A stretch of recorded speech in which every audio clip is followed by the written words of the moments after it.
du Père, du Fils et du Saint-Esprit. Amen. Loué soit Jésus-Christ à jamais. Nous avons la joie de fêter aujourd'hui la Sainte Famille.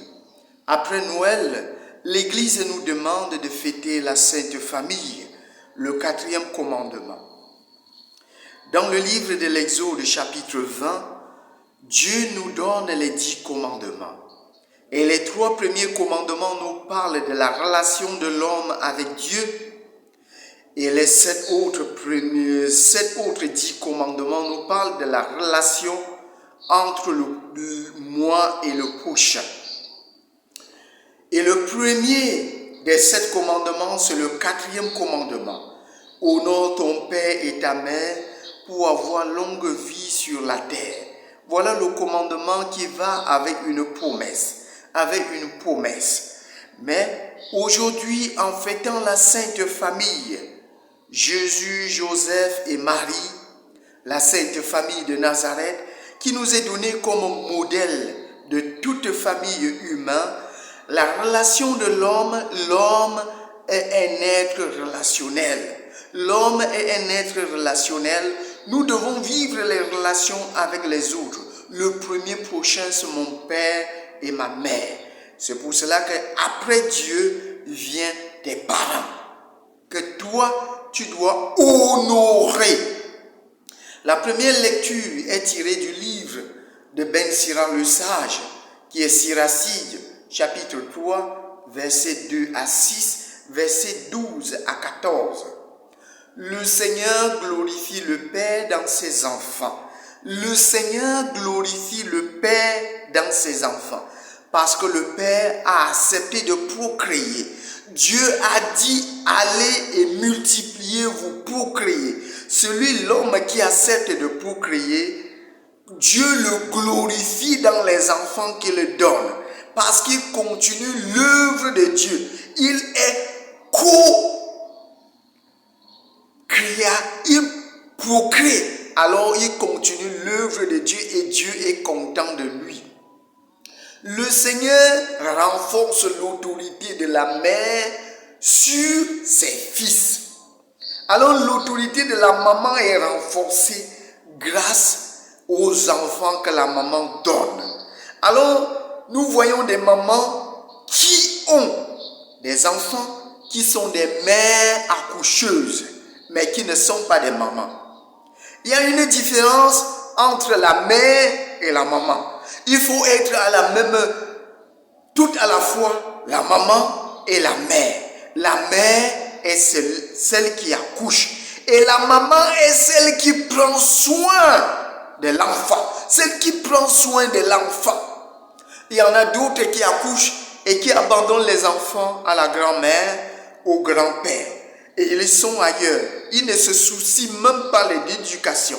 Là, ils n'ont pas de l'autorité sur leurs enfants. C'est pour cela que les enfants les dépassent. C'est pour cela qu'un jour, l'enfant peut dire, non, je ne te connais pas, tu n'es pas ma mère. Tu n'es pas ma mère. Comme on a vu des enfants qui ont bagarré l'héritage avec leur oncle, avec leur maman, en disant que non, je fais aussi partie de la famille. Puisque mon acte de naissance, on a écrit que le grand-père, c'est mon père. La grand-mère, c'est ma maman. Et alors, je dois aussi avoir l'héritage. On lui dit que non, c'est l'acte qu'on a seulement signé parce qu'on ne voulait pas. Ta maman était encore très petite, on ne voulait pas la donner la responsabilité. Celle qui accouche, donnez-la pleinement la responsabilité d'être la mère et d'être la maman. Celui qui honore son père aura de la joie dans ses enfants.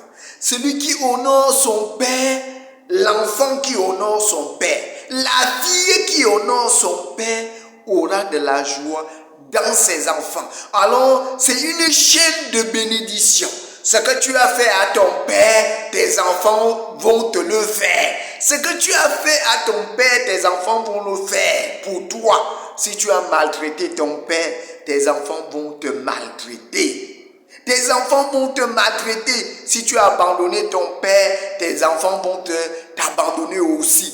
Si tu as passé tout ton temps à voler ton père, sache que ça sera difficile avec tes enfants.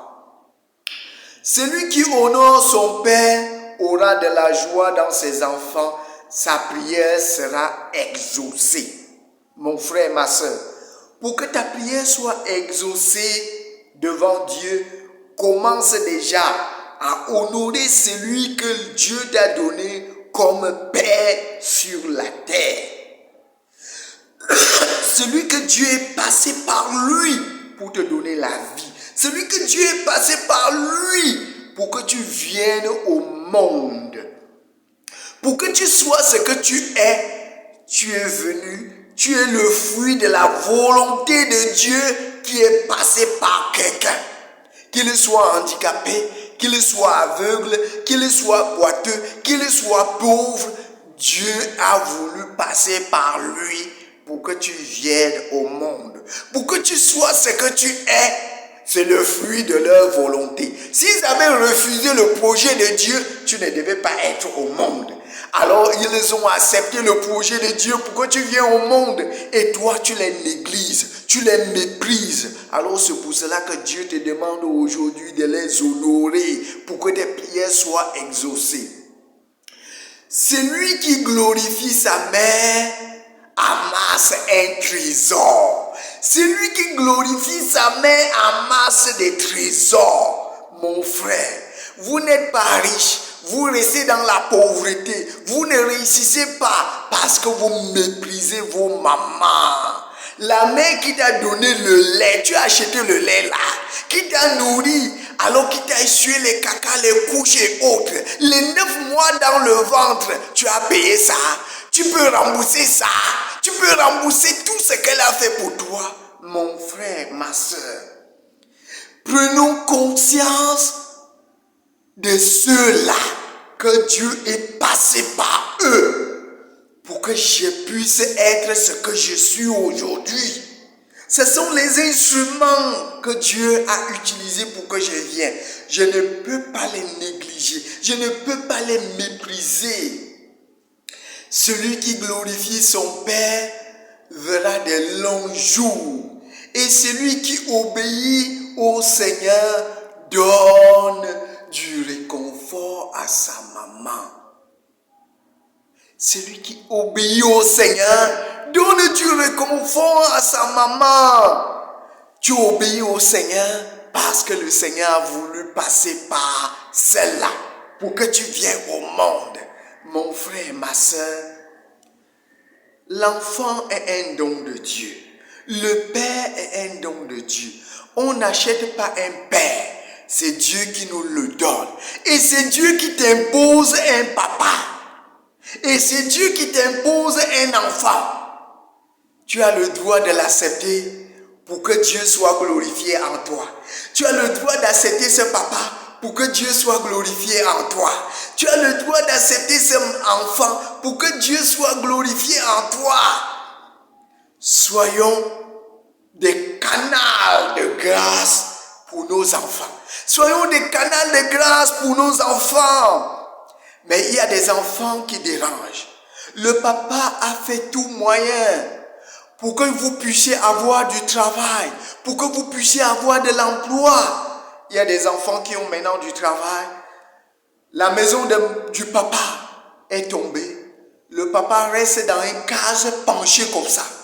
Il ne se soucie même pas de son père. Il l'oublie. Il ne pense même pas à son père. Et qu'est-ce que la maman dit?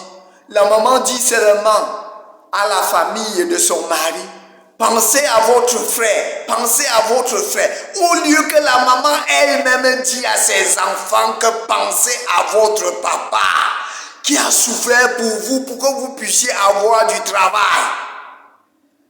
Vous les mamans qui tournez les enfants contre leur père, Dieu vous voit. Dieu vous voit.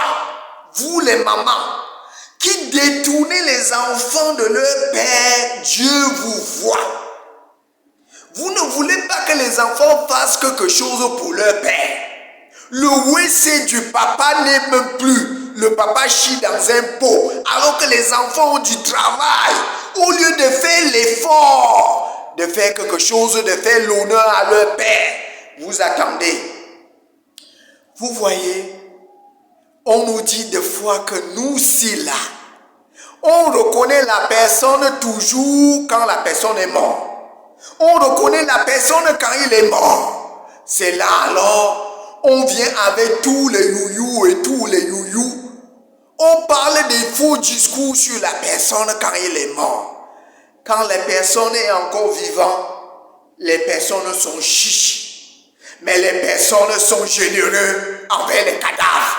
Vous êtes généreux envers les cadavres. Au lieu d'être généreux quand la personne est encore en vie pour faire le deuil. Vous faites ça pour lui. Glorifiez la personne quand la personne est encore en vie. Glorifie ton père quand il est encore en vie. Glorifie ta mère quand il est encore en vie pour recevoir ses bénédictions. N'allez pas dans les tombes de vos grands-parents, de vos mamans. Vous dites ceci, vous dites cela. Ça ne va rien apporter. Ça ne va rien apporter. Alors l'unique parole est la parole quand il était encore en vie. Il pouvait vous le dire. Il pouvait vous le dire. Soutiens ton père dans sa vieillesse. Ne chagrine pas. Ne le laisse pas être dans la détresse, dans l'angoisse pendant sa vie. Même s'il perd les connaissances. Sois indulgent envers ton père pour que Dieu soit indulgent envers toi. Car ta miséricorde envers ton père ne sera pas oubliée et elle relèvera ta maison. Dans la deuxième lecture, Saint Paul écrit aux Colossiens, chapitre 3, versets 12 à 11. Que la parole du Christ habite en vous dans toute sa richesse. Que les commandements de Dieu habitent en vous dans toute sa richesse. Que le quatrième commandement de Dieu habite en vous dans toute sa richesse. Honore ton père et ta mère pour avoir longue vie. Ne fais pas souffrir ton père et ta mère alors que tu es là. Ils t'ont accouché pourquoi? Ils t'ont accouché pour que tu les portes du soutien. Dieu a voulu que tu puisses naître dans cette famille pour transformer la vie de la famille. Dieu a voulu que tu puisses être dans cette famille pour convertir le cœur de cette famille. Dieu a voulu que tu puisses naître dans cette famille pour apporter de la lumière dans la famille. Dieu a voulu que tu puisses naître dans cette famille pour que le nom de cette famille soit plus haut. Plus haut. Grâce à toi, Dieu a voulu que tu puisses naître dans cette famille pour sortir cette famille de la misère. Dieu a voulu que tu puisses naître dans cette famille pour prier pour la famille, pour délivrer cette famille. Mon frère, ma soeur, chacun d'entre nous a un rôle. Dieu ne t'a pas permis de naître dans une famille pour rien. Tu as une mission dans ta famille. Tu as une mission dans ta famille. Que la parole du Christ habite en nous dans toute sa richesse. Et dans le Saint-Évangile, Matthieu chapitre 2, versets 13 à 15, 19 à 23. Alors, c'est Joseph. La ville où Joseph a accouché, Joseph et Marie ont donné l'enfant Jésus.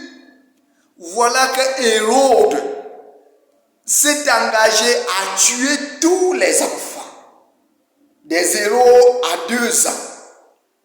Parce que les mages lui avaient dit qu'un roi devait naître. Mon frère, vous voyez le truc. Quand on prend le pouvoir nous rend aveugles. Le pouvoir nous rend agressifs. Le pouvoir nous rend agressifs. On devient comme un vampire. On devient comme un vampire. on est prêt à tout quand on a le pouvoir. Il veut assassiner les petits-enfants qui n'ont même pas la force de se défendre. Qui n'ont pas la force de se défendre. Comme beaucoup de dirigeants tuent leur peuple qui n'ont pas des armes. Qui n'ont même pas des armes pour se défendre. Le bébé n'a rien, ce n'est que son cri. Et voilà que l'ange vient dire à Joseph, prends l'enfant et fuis en Égypte. Lève-toi, prends l'enfant et sa mère et fuis en Égypte. Voilà la responsabilité d'un père. Joseph est le gardien. Joseph est le gardien. Le papa, tout papa est gardien de la famille. Tout papa est gardien de la famille. Tout parent doit protéger l'enfant. Tout parent doit protéger sa progéniture. Vous devez protéger vos progénitures. Ce sont des dons de Dieu. C'est ce que Dieu vous a remis en main de protéger. Vous devez être des gardiens, des garants pour protéger des vies et non livrer des vies comme certains parents à cause de la voix, à cause de la gloire, vendent leurs enfants au diable, à la sorcellerie, aux francs-maçonneries, aux rosicruciens, à cause de la voix et de la gloire. Joseph n'a pas vendu Jésus. Joseph n'a pas vendu Jésus. Joseph n'a pas vendu Marie. Vous qui vendez vos femmes. Joseph a protégé Marie et Jésus. Il est parti en Égypte avec eux. Alors Marie n'a pas désobéi à Joseph en disant que avec tes rêves là, laisse-moi avec ça, comme font beaucoup de femmes. Le mari te dit que quittons de cette ville pour aller dans une autre ville pour chercher de l'emploi, pour chercher quand même quelque chose pour survivre, pour développer notre famille. Et toi la femme, tu dis non, tu refuses. Alors Marie a obéi. Mais maman, mais ma terre, obéissez à vos maris. C'est pour cela que Saint Paul te dit, femme, obéissez à vos maris. Et hommes, respectez vos femmes. Les hommes doivent respecter leurs femmes et les femmes doivent obéir à leurs maris. Et on ne dit pas que l'homme doit obéir à la femme, mais on dit plutôt que l'homme doit respecter, respecter la femme. Mais on dit plutôt que la femme doit obéir à son mari. Qui a épousé l'autre? Qui a épousé l'autre? Je ne continue plus. Que le Seigneur nous donne la grâce, nous-mêmes, chacun d'entre nous, à savoir sa place dans la famille. Si tu es enfant, prends ta place d'enfant. Si tu es papa, prends ta place de papa. Si tu es maman, prends ta place de mère et de maman dans la famille. Voilà que Joseph quitte, il part en Égypte. Alors le trajet que Jésus fait, quittant sa ville natale pour aller en Égypte, Jésus entre dans l'histoire de son peuple d'Israël. Jésus, un vrai juif, entre dans l'histoire du peuple d'Israël. Le peuple d'Israël, Jacob, qui est nommé Israël, a quitté pour aller en Égypte parce qu'ils avaient faim, pour trouver de la nourriture. Ils étaient les émigrés en Égypte. Voilà que Jésus aussi fait le même trajet pour entrer dans l'histoire de son peuple. Il est en Égypte. Et voilà qu'en Égypte, Jésus va quitter l'Égypte pour revenir dans son pays, pour faire le trajet que Moïse a fait. Jésus devient le nouveau Jacob, Israël, et Jésus devient le nouveau Moïse, qui reprend le trajet. Je m'excuse. Jésus devient le nouveau Moïse parce que Moïse tirait des eaux. Aussi, le Pharaon voulait tuer tous les enfants de 2 ans aussi. Et là, Moïse a été préservé. C'est lui qui a tiré le peuple, délivré le peuple. Jésus vient aussi de la même manière pour prendre cette même histoire pour délivrer son peuple. Non seulement que Jésus naît dans une famille humaine, Joseph et Marie, Jésus épouse l'histoire de cette famille. Mon frère, ma soeur, toi aussi tu dois connaître les racines de ta famille. Comme Jésus maintenant reconnaît les racines, l'histoire. Toute une famille, chaque famille a son histoire. Tu dois demander l'histoire de ta lignée. L'histoire de ta lignée pour intégrer l'histoire de cette lignée. Voilà que Joseph, demandons la grâce vraiment au Seigneur, de demander la grâce d'avoir ce cœur que Joseph avait pour préserver des vies. Pour préserver des vies, non seulement la vie de Marie, mais la vie du Messie, du Sauveur. Soyons des protecteurs et des producteurs de l'amour. Soyons des protecteurs et des producteurs de l'amour. Parce que ce qui est dans la famille, c'est l'amour. Ce qui naît dans la famille, ce sont les fruits de l'amour. Nous devons protéger l'amour et être des producteurs d'amour. Que ton amour produise des vies. Que ton amour produise des vies. Pas que ton amour produise des avortements. Pas que ton amour produise des assassinats des bébés. Que notre amour produise des vies. Que notre amour produise des vies. Que le Seigneur nous bénisse tous en cette solennité de la Sainte Famille. Que chacun puisse demander pardon à ses parents pour tout ce qu'il a fait quand ses parents sont encore en vie, pour recevoir des grâces et des bénédictions. Lisez dans la maison le livre de Ben Sira le sage, vous tous. Que les parents le lisent pour respecter les grands-parents. Que les enfants le lisent pour respecter leurs parents.